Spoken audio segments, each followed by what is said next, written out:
नमस्कार, जय जोहार। जागो पंच में आप सभी का बहुत बहुत स्वागत।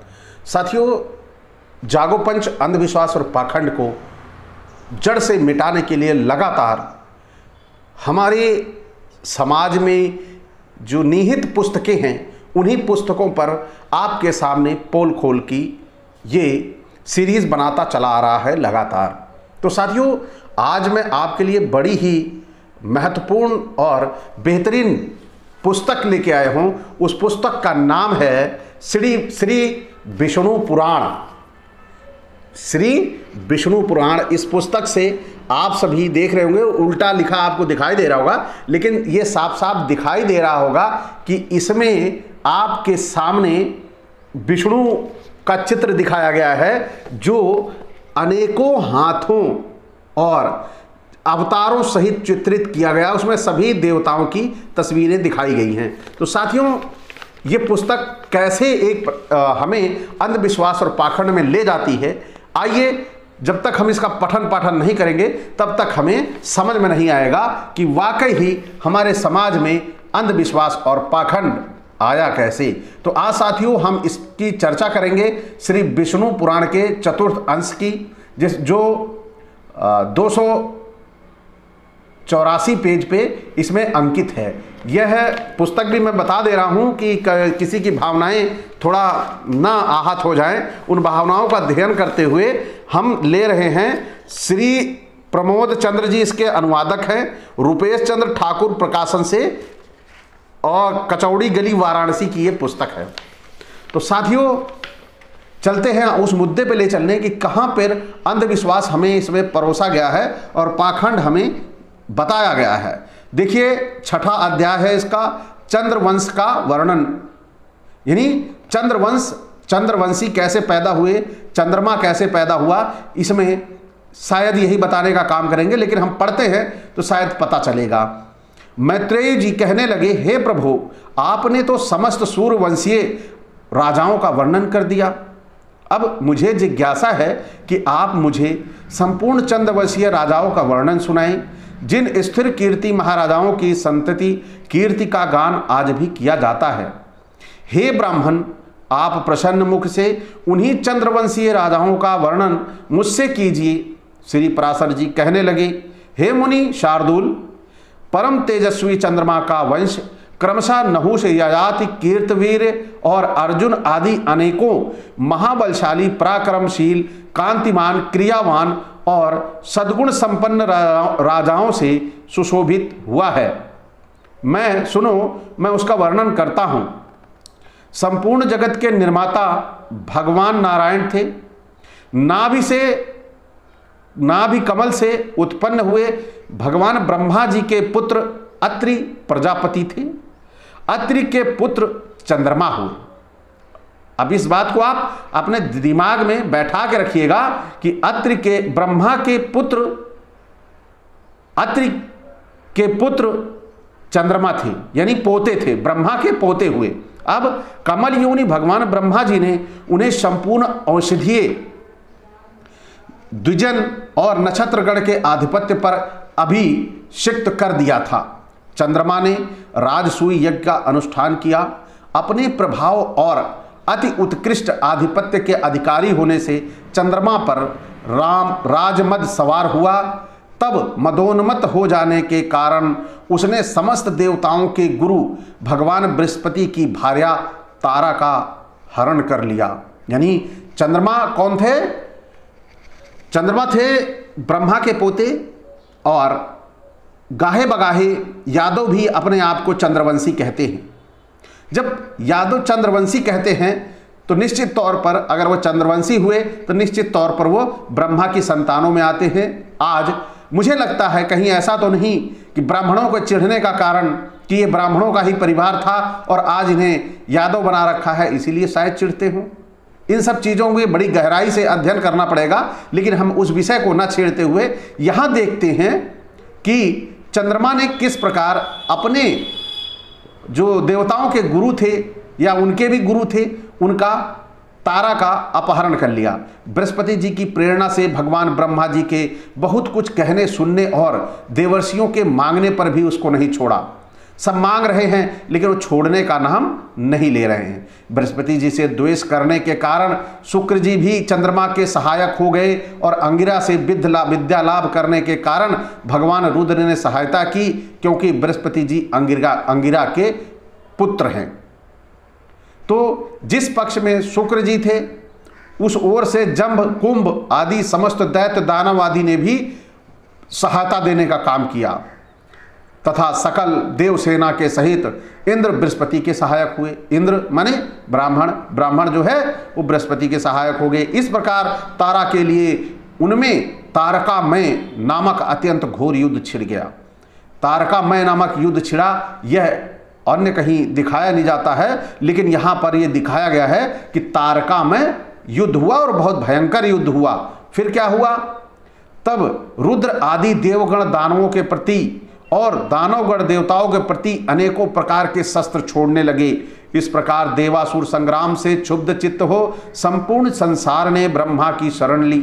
यानी युद्ध वो सब कर रहे हैं, लेकिन संपूर्ण संसार जो है वह किसके पास पहुंच गया?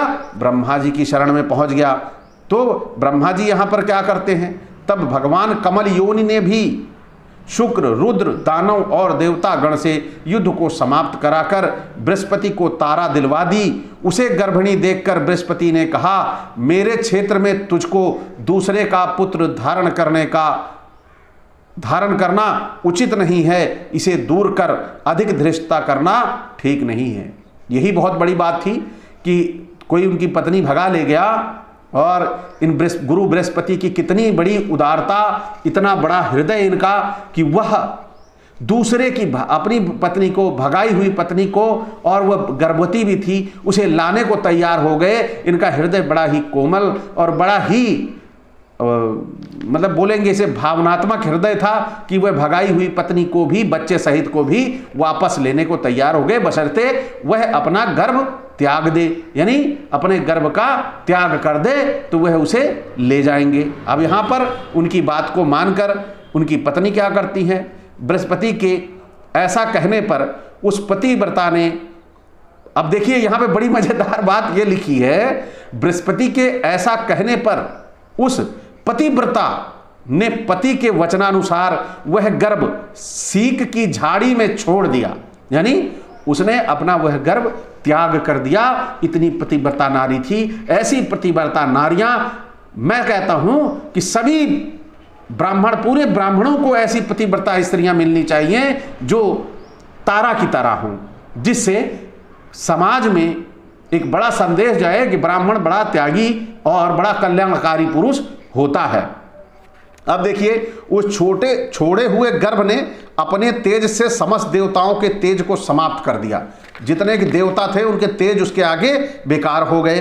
अब उस बालक की सुंदरता के कारण बृहस्पति और चंद्रमा दोनों उसको लेने के लिए उत्सुक देख देवताओं ने को संदेह हुआ कि तारा से फिर पूछने लगे, हे सुभगे, तुम हमको सत्य यह कहो कि यह किसका है। उनके ऐसा कहने पर तारा ने लज्जावश कुछ भी न बताया।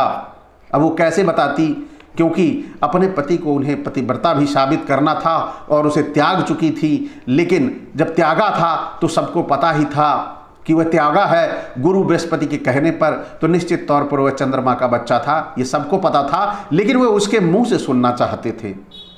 अब देखिए, जब बहुत कुछ कहने पर भी वह देवताओं से ना बोली तो वह बालक उसे शाप देने के लिए उद्यत हो गया। वह बालक कौन? जिसको उन्होंने पैदा किया था। तो अरे दुष्टा माँ, तू मेरे पिता का नाम क्यों नहीं बतलाती है कि मैं किसका पुत्र हूँ? यदि तू नहीं बतलाती तो मैं तुझे अति भयंकर शाप दे दूंगा। पितामह ब्रह्मा जी ने उस बालक को रोककर तारा से स्वयं ही पूछा, बेटी ठीक ठीक बता, यह पुत्र किसका है? इस प्रकार उसने लज्जापूर्वक कहा, चंद्रमा का। तब तो नक्षत्रपति भगवान चंद्रमा ने उस बालक को हृदय से लगाकर कहा, बहुत ठीक बेटा, तुम बड़े बुद्धिमान हो। और उसका नाम बुध रख दिया। बुध ने पत्नी इला से पुरुरवा को उत्पन्न किया था। उसका वर्णन पहले ही इस पुस्तक में हो चुका है, जो यहाँ पे बताया है। पुरुरवा अति दानशील, अति याज्ञिक और अति तेजस्वी था। मित्रा वरुण के हिसाब से मुझे मृत्युलोक में रहना पड़ेगा। ऐसा विचार करते हुए उर्वशी अप्सरा की दृष्टि उस अति सत्यवादी रूप के धनी मतिमान राजा पुरुरवा पर पड़ी। राजा पुरुरवा भी इसी चंद्र के अंश थे। यही कहानी मैं बताना चाहता हूँ और सुनाना चाहता हूँ। उसे देखते ही वे संपूर्ण मान तथा स्वर्ग सुख की इच्छा को छोड़कर तन्मय भाव से उन्हीं के पास रहने लगी। तो ये पुरुरवा जो है उर्वशी को अपने पास रख लिए और उसी के साथ ये अपने 60,000 साल बिताए और इन 60,000 सालों में बच्चे उत्पन्न हुए। जो बच्चे ये उत्पन्न हुए उसी से आगे की जो यदु यजाति इन सब का जो पूरा खानदान चला, वहीं से ये सारा का सारा खानदान चला। तो साथियों, आप सभी को ये ज्ञात हो गया होगा कि कैसे इनकी नारियां कितनी पतिव्रता होती हैं और जो अपने पति के कहने पर किसी के साथ भाग भी जाने पर लौट के आती हैं और वो फिर पतिव्रता ये लोग कह लेते हैं। इसी को कहते हैं माइंड सेट। कैसे अनर्थ को अर्थ करना यह कोई ब्राह्मणों से सीखे और अर्थ को अनर्थ करना, अनर्थ को अर्थ करना, ये दोनों खूबी ये ब्राह्मणों में है। यह कैसे करते हैं? उसी तरह करते हैं जैसे आज हम बात करते हैं संभोग की। तो संभोग मतलब वह कहते हैं कि बराबर का भोग, यानी ज्ञान। भोग माने ज्ञान की खोज, ज्ञान प्राप्त करना। और जबकि संभोग का मतलब आप सभी को पता है। वह संभोग का भी मतलब, यानी संभोग का मतलब बराबर भोग, यानी कि दोनों तरफ से भोग जिसका हो रहा हो, यानी दोनों को आनंद आ रहा हो, उसे संभोग कहेंगे। यानी दोनों भोग कर रहे हो एक ही चीज से, तो उसे संभोग कहेंगे। लेकिन ये लोग उस संभोग का मतलब बताते हैं शारीरिक संबंध भी और दूसरी तरफ बताते हैं उसे ज्ञान की प्राप्ति भी। तो ऐसे बुद्धिमान हैं ये, ऐसे बुद्धिमानों से हमें सावधान रहना होगा। और ये जो कहानियां हमारे समाज में परोसी जा रही हैं, इन कहानियों से हमें सचेत रहना होगा। ये कहानियां हमें अंधविश्वास और पाखंड की ओर ले जाती हैं। कोई भी माँ अपने बच्चे को ऐसे नहीं गिरा सकती जब तक वो बच्चा एक निश्चित समय का ना हो। ये हमारे समाज में अंधविश्वास ही है, पाखंड ही है, जो लोग इन बातों को मान लेते हैं। दूसरी बात, 60,000 साल जीने की बातें होती हैं। ये 60,000 साल, मैं समझता हूं एक साल को 1000 कहते होंगे, इसलिए ये उसे गिनती करने की उस समय कोई आकलन नहीं था, तो उसे वो गिनती में इतना ले लेते हों। बाकी हम जब तक इसे गहनता से नहीं समझेंगे तब तक इनके घेरे में फंसे रहेंगे, क्योंकि ये घेरा इनका नेट है ये बहुत खतरनाक है। इधर से निकलोगे उधर फंस जाओगे, उधर से निकलोगे उधर फंस जाओगे। तो उससे मुक्ति के लिए हमें बुद्धिमत्ता की जरूरत है, अपने विवेक का 100% इस्तेमाल करने की जरूरत है, जिससे अगर हम यदि कर ले जाते हैं अपने विवेक का इस्तेमाल, तो अंधविश्वास और पाखंड से मुक्त होते हैं और मानव के वास्तविक जीवन का महत्व हम तब समझ जाएंगे।